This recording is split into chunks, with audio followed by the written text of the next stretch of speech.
This pocket notebook has literally changed my life. It's done it in a lot of ways and I truly mean that. And in this video I want to show you how I use it and my system. We'll mention objections to analog and if digital is actually better or not. Let's start with the problem. The thing is that our brain is a mess and that's totally normal. We tend to forget or have brain fog or feel a mental clutter because there are so many ideas, so many interests, our job, our life, things we want to do, and we're humans. And with chaos or no clear structure, there is some sort of decision paralysis, and I've been there. You might think there are so many things you want to do, but you cannot do any of them. You might have good ideas, but forget about them and then think, what was that I was thinking about? Or you might have opinions on specific topics, or your own ideas about specific topics around life or anything else. They might play in your brain, but they never flourish. They are abstract ideas. They don't have no shape, no form. For example, me as a content creator, I had so many ideas that I didn't even finish, and heck, I didn't even start most of them. And with so many ideas, I would have so many options, and then with so many options I wouldn't know what to do, so I would end up taking a bad decision or maybe a decision that wasn't optimal. And also I have a lot of interests. I like doing stuff and trying stuff out, but there's some stuff that I've thought about doing but never actually did, and that's exactly where a pocket notebook comes in to save the day. Suddenly that abstract idea or thought takes form with words, and that gives structure. You think about the same things way differently after writing them down. I specifically use it in a lot of ways, and first of all, it doesn't have to be pretty. I tend to not care about how I structure mine. I'm already halfway through, and I had another one before this one which I also went halfway through. As a parenthesis, I used one from Temu that was like $4 for 3 or 4 of them, and it's in the same style of field notes. I just find field notes very expensive and I don't have that kind of budget. So with this one I do a lot of stuff. For example, I have a lot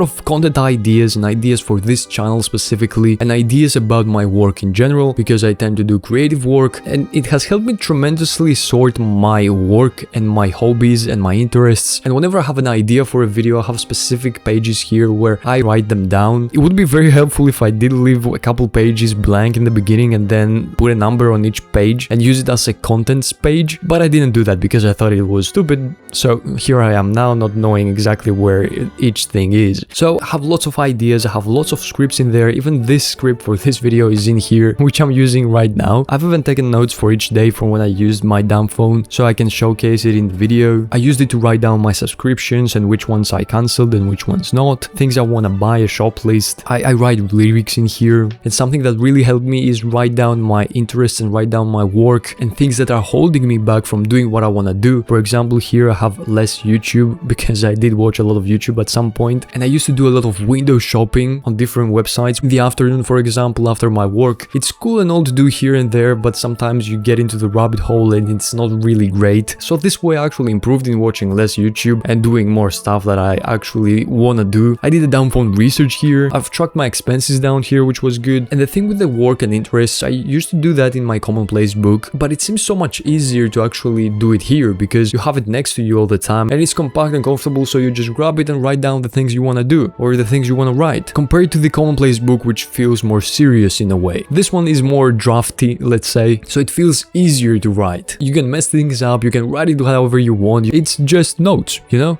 like Apple Notes. I've captured way more ideas here than I've ever done on my iPhone or my digital notes on my PC or on Obsidian, and it flows naturally. As soon as you start writing an idea down, it just goes on. Your brain starts working and working. And there are many researches that prove that pen and paper is way better than digital because there is friction. You remember stuff more clearly. It's as if as soon as you write them, you engrave them on your brain. And also it has helped me use my phone less. I started using this before starting using a dumb phone, and I wanted this as a replacement to my Apple Notes and generally digital notes. And every time I wanted to write something down, I had this one instead of my phone next to me, and I was grabbing this one more often than my phone. And I have it almost always with me except for when I go outside. And this is where the system comes in. My system is not exactly a system. It's more natural. And the reason I don't like having a system with this is because this one is more creative. When you put systems into creative stuff and things you want to do, you tend to not want to do it because the system is more strict. If I tell you to use this every single day, do this and that with this one, you're probably gonna get overwhelmed and then the process is not fun anymore. You're not doing it because you like it, you're doing it just for the sake of doing it. But generally the way I use the supposed system, I have my iPhone with me without a SIM card whenever I go outside, because I tried using this one and a piece of paper outside. It is very uncomfortable. If you go to coffee coffee shops and stuff like that when you're outside, then this would be great because you have a table. But for me, I have my iPhone with me. I go to notes and write down the idea I have, and then if it's a decent idea or something I really want to have here, I will take that and place it here and expand on the idea. And then in general, if I have something here that I believe it's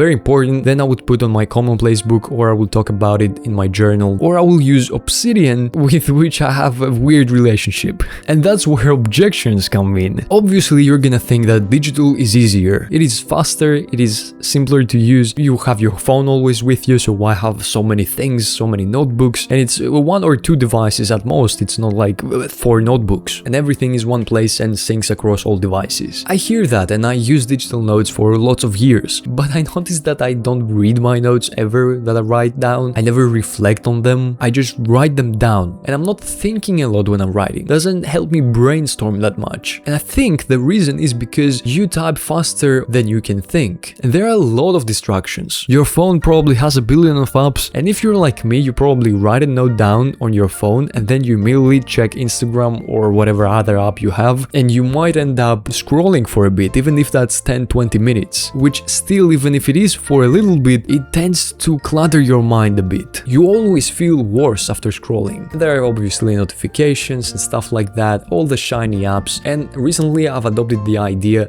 that single purpose and or intentional use of devices is king. And when I say intentional, is that you have, for example, an old Android and you turn it into a retro handheld console and you use it only for that and for like one more extra thing. Or you use your PC mainly for work and you have a different device for something else. You become intentional, and it's easier to manage the things you want to do like that. Because I used to watch a lot of YouTube, like I said, and when I was using my PC recreationally and for work, that would blend and it would mix up things. So a lot of times, without wanting to, I would end up watching YouTube while working completely impulsively. There's no intention there. So that's why I like to separate the things I want to do. It helps me organize my life and my work. And the other king, like I said, is pen and paper, for the reasons we already mentioned. But don't get me wrong, I still sometimes use digital notes. I use Obsidian sometimes and sometimes Apple Notes, like I told you. But the thing is, I use it as a supplement and not the main thing. On Obsidian, I would transfer the things I think are the most important, because it's easier to search through your notes. And usually things I want to study about, usually notes from a book, for example, or maybe some ideas from my YouTube